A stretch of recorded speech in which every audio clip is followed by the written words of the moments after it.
gonna do what he gonna do when he wanna do it. The Klarna, come on, Afterpay. It shouldn't have been after. It should have been right then.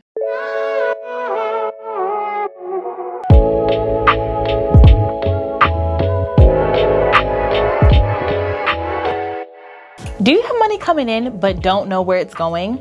Today I'm going to talk to you about stewarding your finances so you can be on top of everything when it comes in and when it comes out. Hi sisters, thank you so much for being here. If you're new to this channel, thank you so much for being here as well. Here we talk about everything: faith, finances, marriage, becoming the woman that God called us to be.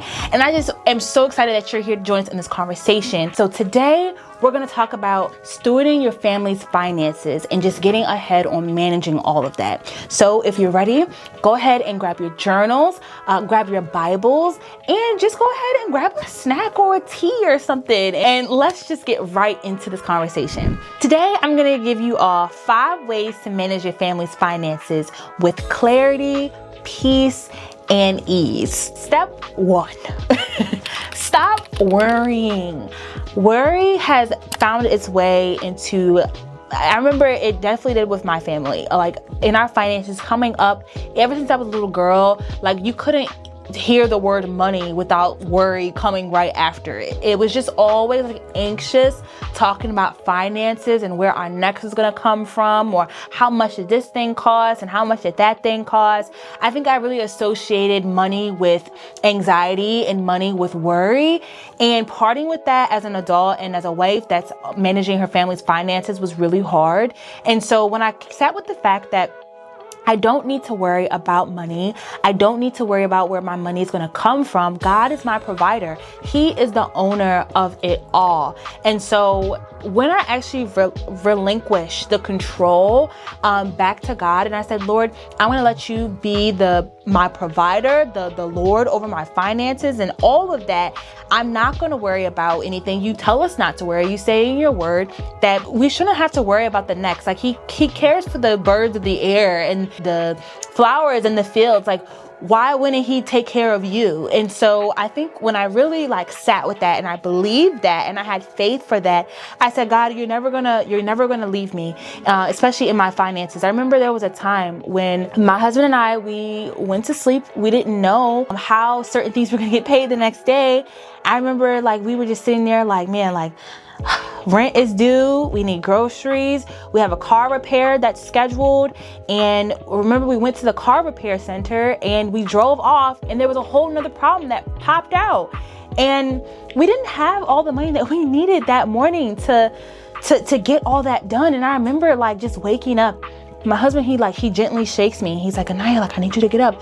And his eyes a little puffy. I'm like, what's wrong? So I get up and then he's like, look, I need you to sit up because what I'm about to tell you is it's pretty insane, but we're fine, but just get up. And I was like, okay, so what is he about to tell me? Because I really can't take another thing.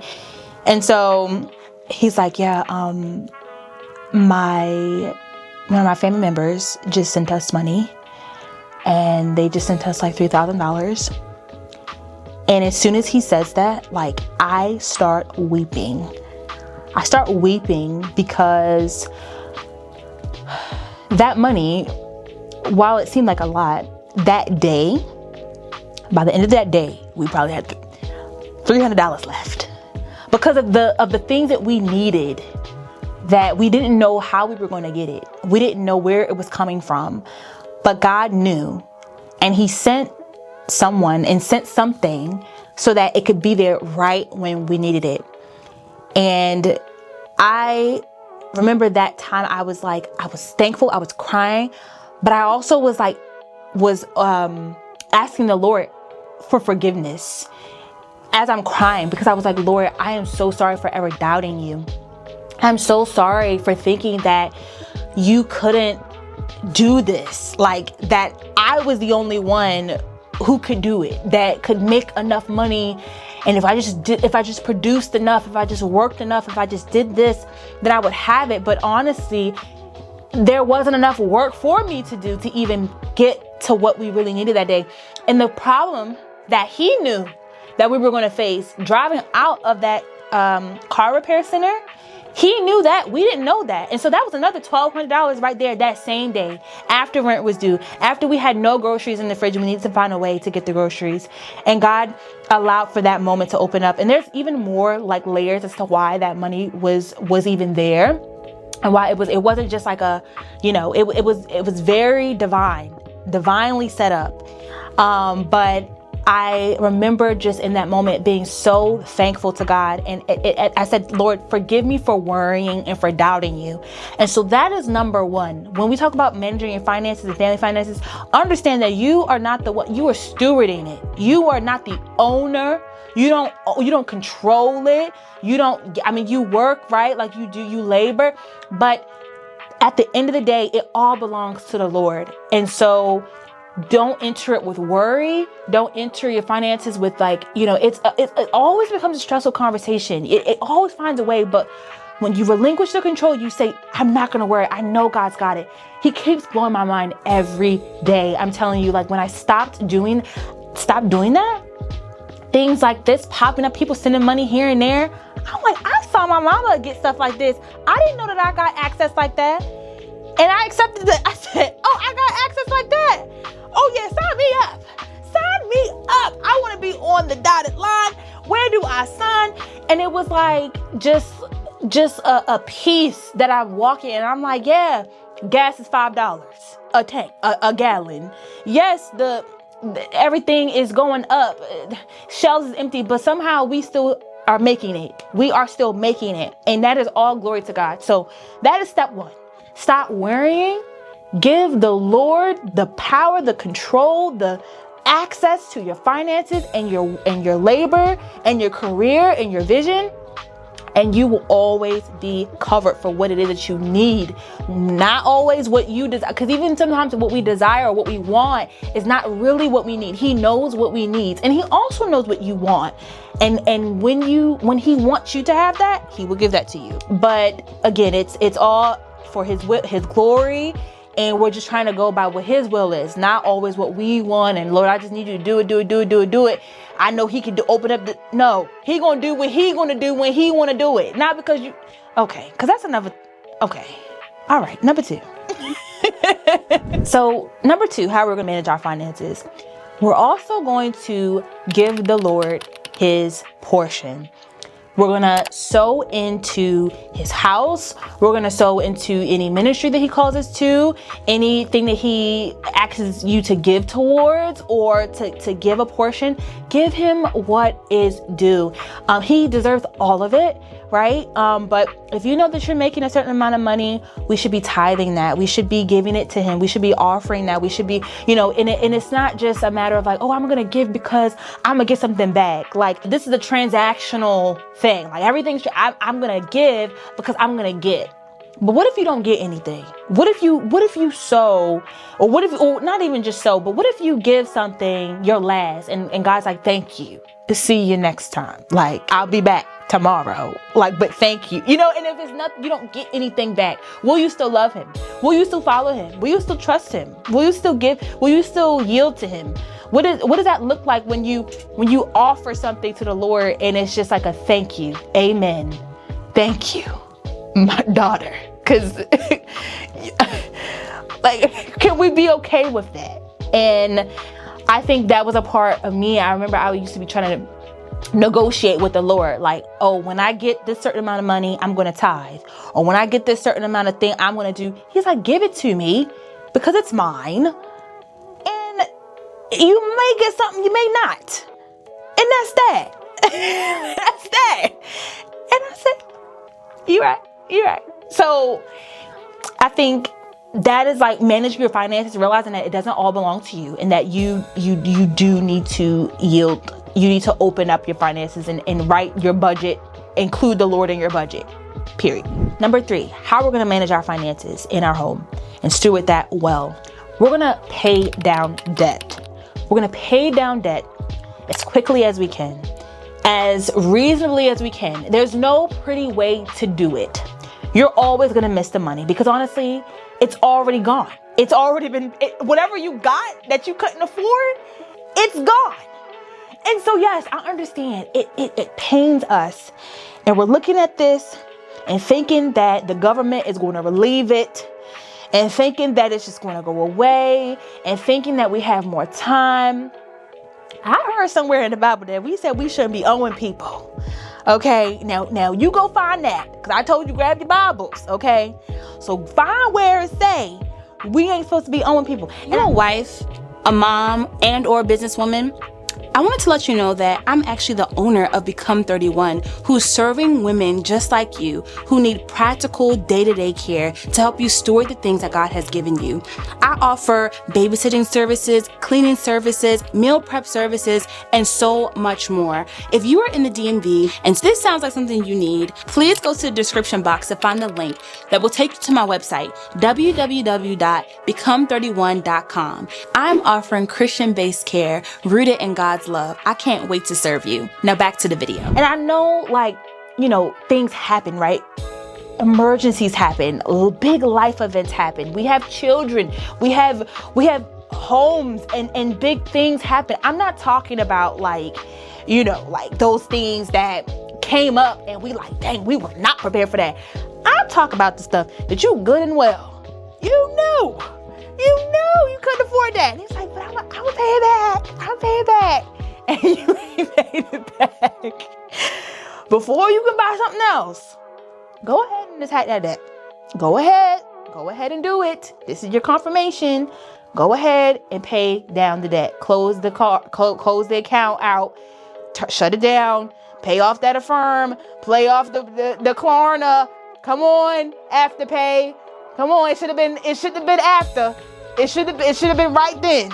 Okay? You can have it before. How you gonna have it after? Pay off the debt.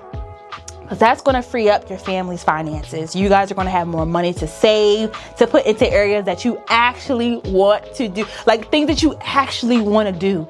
You'll have the freedom to do it. You'll be financially free. And that's something that right now, my husband and I are actively, I'm going to give y'all some updates, because right now, I have my husband and I on a very strict, like, we going to be debt free by this date. And so we working on that. And right now, our little daily, weekly budget to get what we want, $10. You get $10 a week. Maybe every 2 weeks if you're playing. You want a little snack? You want to do something? Save it up. You better save that $10. Because if that's all you got, that's all we got. And so stewarding that, even stewarding the little, so that God can trust you with more, right? It's creating the discipline, because we live in a world and a society where everything's instant, gotta have it right now. But how you're gonna manage your family's finances is by getting a hold onto that debt. And once you get that down, you'll have more free time, and that extra money can be used towards areas that are really important for your family, or areas where you just wanna splurge a little bit. But right now, as long as you tied into somebody's IOU, you ain't gonna be able to have that much fun. So confirmation, go ahead, look at your family's finances as far as debt, and figure out a plan so that you can be debt free by a certain time. I could talk about this in another video, maybe sometime, about how we set that up. But yeah. Number 4, how we're going to manage our family's finances to make sure we're stewarding it well. We are going to open up savings accounts. So once you get that debt squared away, and at least it's starting to be paid off and it's manageable, right? We're going to open up some savings accounts. First account, we're going to always have an emergency savings. We got to have an emergency savings account because things happen. Of course, like, you can't always tell how much you're going to need. So there are math equations you can do for how much you should have based on how much you make and all that stuff. But I would say, at least if you don't have an emergency savings account right now, at least try to get like $1,000 in there. Just try to keep $1,000 in there, and then continue to add to that. You can make weekly payments, monthly payments, but at least like try to start out by having 1,000. Then you can increase to 3,000, 6,000. 12,000, and however your life looks, right? Like, it may grow based on that. But we've had a fluctuating emergency account because a lot of things happened. But at least you have a place to rebuild and you have a place to work from, because if there was an emergency and then you had no place to pull from and now you're pulling from Afterpay, well, Afterpay said, well, you can't Afterpay your emergencies. So what you gonna do? So it's really, then you become, prey to the loan sharks and all those people who want to take advantage of you in your hardship, and that's not fair and that's not good. And so being prepared, make sure that at least you're pulling from yourself and you can pay yourself back versus going to someone else and then having to pay them back, and then that's with interest and all the other things attached to that. So yeah, open up some emergency savings accounts, and also you want to open up any other areas where, right, like where you have spending, like if you have any like home projects or a goal, like you want to get something new or you want to build something, start something, you have pockets for that, and it'll just be a great time when you're ready to dive in. The fifth and final way that we are going to steward our family's finances is we are going to have conversations daily. We're going to have conversations with our spouse. And even if we have children, we're going to include them in that conversation so that when we were young, we don't perpetuate the cycle of having always just tense conversations about money, or it's always just a problem. We're going to break that cycle. We're going to bring them to the table when it's appropriate and when it's, it makes sense, that we can include them into budgeting, into finances, about what we want to get when we have enough. And so they're not like conditioned to only worry about finances or make impulsive decisions about finances. And so when my husband and I have conversations about finances, now it's very like, because we have it almost I am the manager of our family's finances, and I have the account. Like I look at the account every day. I'm not worried about it. I'm not hyper fixated, but I check it out of habit. I just go in every day, or every other day, seeing what was spent. If I know we didn't do much, I probably won't really look at it. But if we have a lot of activity in a week, I'm looking to see where everything went. This also helps protect you from fraud and helps you protect your family from any type of thing that may be leeching money. So if you notice, I don't use this account or this subscription anymore, let me turn that off. That's another part of you being in that role of your family, where you are overseeing the finances of your home and overseeing the affairs of your home. You're seeing what's coming in and what's coming out. And so if you're noticing something like, hey, did you purchase this? Why is there $1,000 withdrawal from this account? What did you do? And it's like, no. And then we gotta make some phone calls. And so, but if you never looked, or if you just making payments and you don't know who paid what or who purchased what on what day, now you got some stuff that's problems that now people can't help you investigate, because you don't even know what happened. What day did you find out that you was $1,000 out of So get on your finances, have conversations often. It will make them less stressful over time, because you know how to approach each other. I remember in the very beginning, we were always like, oh my gosh, just ready to brawl, not fight each other, but it was just like, wait, what? What? I really don't want to talk about this. This is really, I don't want to do this. And I don't know, it was just stressful. And I understood, I think it was just because we weren't trained at having conversations that were productive. So now we know, okay, we're not going to be worrying. We're not going to be worrying. That's what we're not going to do. And we also have some cushion. We have some emergency savings set aside. So we know, okay, if this conversation is not an emergency, we don't need to be stressed. Even during an emergency, we shouldn't be crazy. But, times warrant different reactions. But if it's not an emergency, we should not be oh my God, this is just, no. We should not be doing all that. So what we're going to do is we're going to sit down and have conversations peacefully. We're going to invite God in. We're going to make sure that he's in the budget. We're going to make sure that we're just, being very practical about our needs and our wants. And that's how we're gonna get the finances managed, ladies. We're gonna do it together. We're gonna be the wives that know what's going on, not just in the home, but in those bank accounts. And we're gonna be on top. And that's just gonna make our family flourish so much more. And I can't wait until the next video when I can share more with you guys about how we actually do that with more detail. But if you enjoyed this video, please go ahead and hit that like button. If you want to see more content like this and you always want it on your feed, subscribe. Please subscribe, because I will definitely be creating more content around this area and others. And just go ahead and comment too. Like, what are some tips and tricks, or even some tools and apps or platforms that you use to manage your family's finances? Because you know, the pen and paper may not be some people's, preference. They may do digital filing and digital stuff.